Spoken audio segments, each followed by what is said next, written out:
Les borgate sont des lieux dangereux, particulièrement la nuit. Peut-être est-ce finalement sa quête d'authenticité qui a été fatale à Pasolini. Ils tuent pour ne pas être tués. Ils préviennent le mal avec le mal. Le premier qui part a l'avantage, pense un garçon du peuple romain qui se promène à l'intérieur de Rome, toujours aux aguets pour se bagarrer, chercher noise. Sa morale est une morale de la jungle, puisque c'est précisément un faible. Dans sa première déposition, Pino Pelosi déclare que Pasolini et lui sont arrivés sur le terrain vague d'Ostie vers minuit. Là, Pasolini aurait exigé de lui certaines prestations sexuelles auxquelles il ne voulait pas se livrer. Pasolini l'aurait menacé et il se serait défendu, d'abord avec un pied de table en bois, puis avec une planche. Une fois Pasolini à terre, Pino aurait sauté au volant de la voiture. Dans sa hâte de partir, il aurait écrasé le poète sans le vouloir. Le médecin légiste constatera effectivement les suites de cet accident, le cœur de Pasolini ayant littéralement éclaté. Mais un certain nombre d'éléments contredisent cette version des faits, bizarrement retenue telle quelle par la justice. La première version de Pelosi était manifestement fausse. Il suffisait d'observer le corps de Pasolini, qui était réduit à un énorme caillot de sang. Un corps torturé, couvert de sang. Pelosi n'avait pas une goutte de sang sur lui. Or, Pier Paolo est mort suite à un corps à corps. C'est-à-dire qu'on l'a roué de coups. Il n'a pas été tué par une balle de pistolet. Il a été sauvagement tabassé à coups de pied et de poing. Il était couvert de sang. Celui qui l'a tué devait forcément avoir des traces de sang sur lui.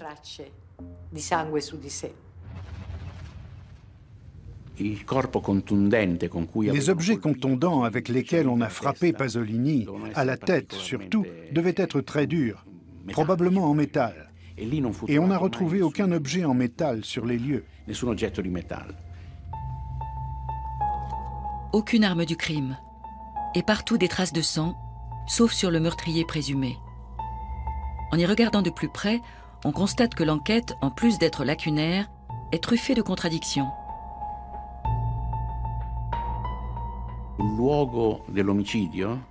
Le lendemain matin, le lieu du crime a été envahi par des dizaines et des dizaines de personnes, y compris des enfants qui jouaient au ballon, tout près du corps de Pasolini. Donc, les traces d'éventuelles voitures ou motos qui auraient suivi Pasolini et Pelosi ont été complètement effacées. Autre point obscur de l'enquête, la voiture de Pasolini stationne 4 jours durant sur un parking à ciel ouvert et une empreinte de main ensanglantée retrouvée sur le toit de la voiture, au-dessus de la portière côté passager, disparaît. Un pullover de couleur verte, retrouvé dans le véhicule, n'est pas retenu comme pièce à conviction. Pas plus qu'une semelle orthopédique n'appartenant ni à Pasolini, ni à Pelosi. Les juges du premier procès de Pelosi condamnent donc celui-ci pour homicide avec le concours d'inconnus, sans se donner la peine d'analyser ses indices. Et en deuxième instance, on ne fait même plus mention d'éventuels complices. Pourquoi?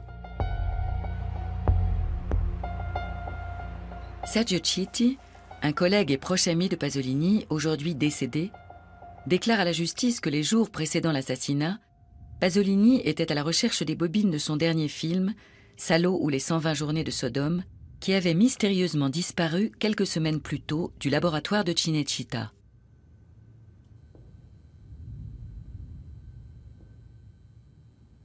S'il avait voulu avoir un rapport sexuel avec Pelosi, il serait allé via Tiburtina, à 4 ou 5 kilomètres de là. Pasolini connaissait très bien l'endroit. Or, cette nuit-là, selon Sergio Citti, Pasolini a parcouru environ 170 kilomètres. Ce n'était certainement pas pour avoir un rapport sexuel. Il y avait autre chose, et Citti soupçonnait que ça avait à voir avec les bobines de son film. Ce long périple et toutes ces haltes font penser à une série de rendez-vous pour arriver à un lieu où on aurait restitué ces bobines au cinéaste, moyennant une rançon. En réalité, c'était un piège. Pourquoi n'est-il fait aucun cas de la déposition de Sergio Citti? Elle soulève pourtant des questions légitimes, permettant d'ouvrir de nouvelles pistes d'investigation. Ainsi, cela pourrait être son travail de cinéaste qui aurait fait de Pasolini un homme à abattre. Il faut dire que ces films touchent un très large public. Ils sont très controversés et font systématiquement scandale. Autre élément important, pendant les mois qui précédèrent sa mort, Pasolini s'était peu à peu retiré de la vie publique.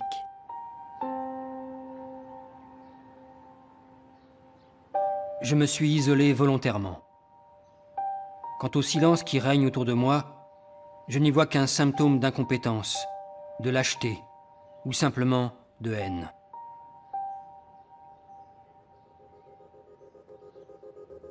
Au début des années 60, Pasolini se lance dans le cinéma. Il voit le film comme un moyen de communication et en peu de temps, il développe un langage cinématographique unique.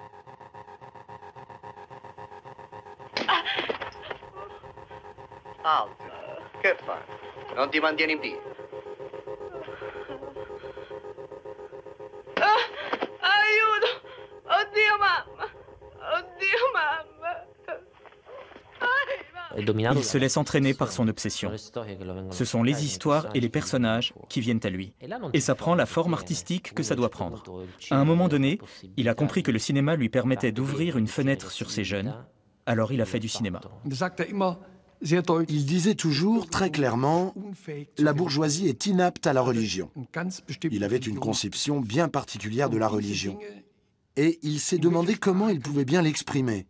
Réponse, par le biais du langage cinématographique, qui est un langage international, le grand langage universel.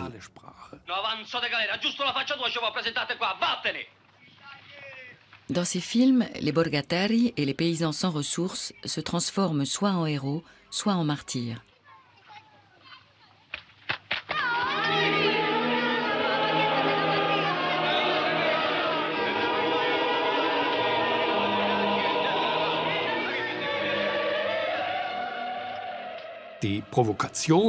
La provocation, c'était de mettre la passion selon saint Matthieu, c'est-à-dire ce qu'il y a de plus noble dans notre culture musicale européenne, sur des scènes où apparaît un proxénète. C'était très culotté. Il montrait un proxénète qui maltraite sa femme et l'envoie faire le tapin, et sur ces images, on entendait la passion selon saint Matthieu. Tous les catholiques conservateurs ont crié au scandale.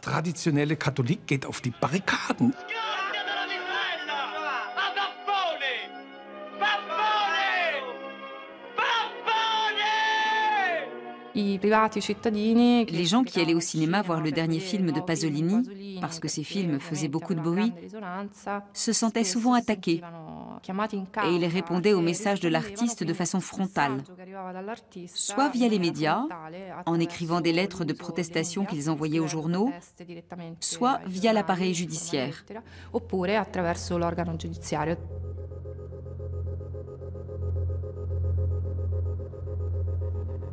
Le casier judiciaire du cinéaste recense toutes les plaintes déposées contre lui suite aux nombreux scandales qu'il a provoqués.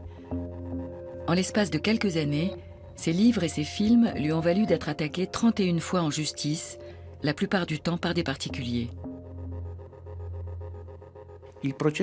Son procès le plus, disons, emblématique a été celui qui a suivi la sortie du film La Ricotta.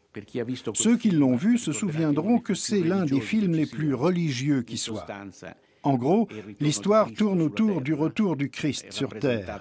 Il revient dans la peau d'un pauvre diable qui mourra de faim et de froid. Pasolini a été attaqué en justice pour outrage à la religion. Il y a eu un procès et il a été condamné. En 1964, il va encore un peu plus loin. Cette fois, le cinéaste descend dans la rue et se mêle au petit peuple. Dans l'Italie très prude des années 60, faisant fi de toutes les conventions morales, il tourne un documentaire sur les pratiques sexuelles des Italiens. Senta signora, nel problema del far l'amore, secondo lei i problemi sessuali vanno trattati esplicitamente oppure meglio tacere? No, per me è molto importante. Si può sapere quanto guadagna al mese? Che nemmeno la donna. Lei è un uomo che si scandalizza o no? Io no. Bene, lei sa che ci sono delle donne che lavorano di notte nei viali, lei mi capisce, che guadagnano tanto più di lei in modo non onesto. E lei perché ha scelto la strada dell'onestà? Guardi, sono stata abituata così secondo i miei genitori, quindi... Avec Comizi d'Amore, enquête sur la sexualité, il cherchait à comprendre la réalité italienne. Bien sûr, ça a fait scandale, comme tout ce qu'il faisait. À cette époque, marquée par la sexophobie, un poète qui ne cache pas son homosexualité, ni sa curiosité vis-à-vis du sexe, c'était une bombe atomique. Sai cos'è sadismo, per esempio? No, non lo so. Il masochismo? No. Beh, un invertito sai cos'è? Ah beh sì, quello sì lo so. Insomma, verso queste persone non normali, che sentimenti provi? Beh, io provo ribrezzo, insomma. Provi ribrezzo? È giusto, no? Non avvengono, è che se avvengono disgraziatamente che siano repressi nel modo più severo. Les œuvres de Pasolini donnaient le vertige parce qu'il sondait toujours des abîmes, sans jamais reculer devant la difficulté.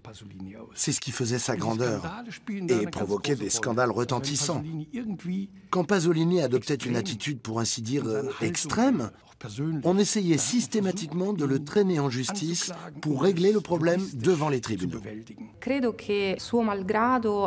Je crois que si les 31 procès qu'il a subis lui ont certes causé des désagréments, il a toujours cherché à les exploiter pour faire circuler ses idées autant que possible, dans le but de les faire entrer dans les palais du pouvoir, comme il disait, c'est-à-dire dans les différents organes institutionnels.